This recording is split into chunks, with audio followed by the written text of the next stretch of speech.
একটু বর্ধমান যাচ্ছি। তো ব্যাপারটা হচ্ছে আমাদেরকে প্রচণ্ড খিদে পাচ্ছে, পিৎজা খিদে পাচ্ছে। তো এখানে তো কত ডমিনোজ নেই, আমরা বর্ধমান যাচ্ছি পিৎজা খেতে। আর এই দেখো এই বাচ্চাটা এসে এসে শুধু আমাকে মারছে, আর ওর কোনো কাজ নেই, শুধু মেরে দেওয়া কাজ। আর তাহলে বলো বলো তুমি বলো। পিৎজা খেতে ভালোবাসে, ওকে আরও করে নিয়ে যাচ্ছি। চিকেনটাও চলে এসছে পিৎজা খাবে বলে।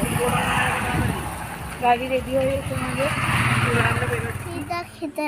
তুমি গাড়ি চালাবে পিৎজা খেতে না? গাড়ি তুমি চালাবে? তুমি পারো? পারো? আর তুমি ঘামছো কেন? তো আমি খাদি না। কান্না নাই? না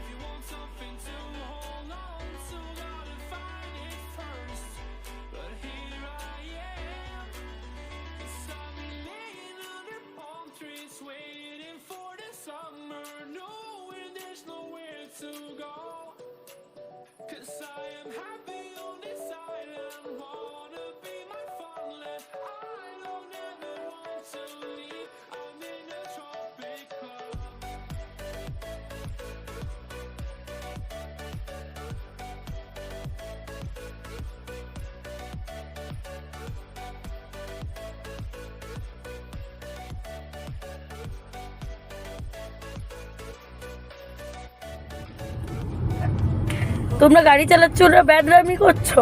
ব্যাদরামি? হ্যাঁ, মেরে লাল করে দেবো। আর এই যে পাশে যেটা আছে, কোনোদিন বর্ধমান যায়নি, কলকাতা থেকে বসে বসে চলে আসে ট্রেনে, কিন্তু নিচে কোনোদিন নামেনি, আজকে প্রথম যাচ্ছে। আমরা বাসাপাড়া পেরিয়ে গেছি, এটা হচ্ছে রাস্তা।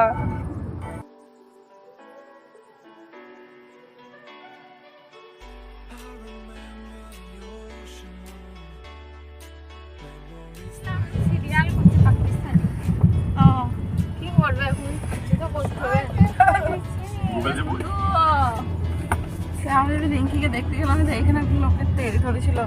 লোকটা কত সাহস জানো, ওই ও দুটো গার্লফ্রেন্ড রেখেছে।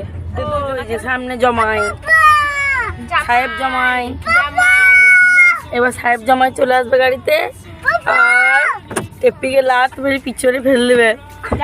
এই চলে আয়। টেপিকে ভিতরে ঢুকিয়ে দেবো।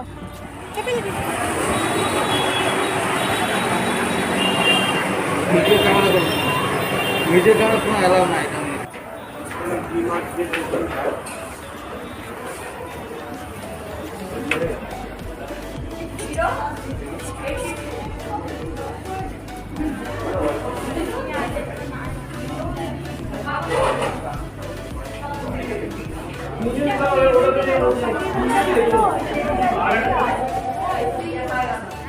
দেখার জন্য ওয়েট করছি, তখন থেকে পাচ্ছি না। দিচ্ছে না আমাদেরকে।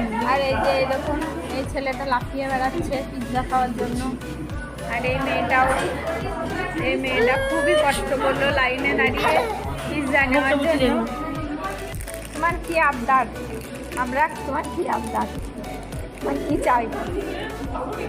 হ্যাঁ, তোমার কি চাই? আর ফ্রেঞ্চ ফ্রাই চাই না তোমার? তুমি চশমা পরে কেলি করছো।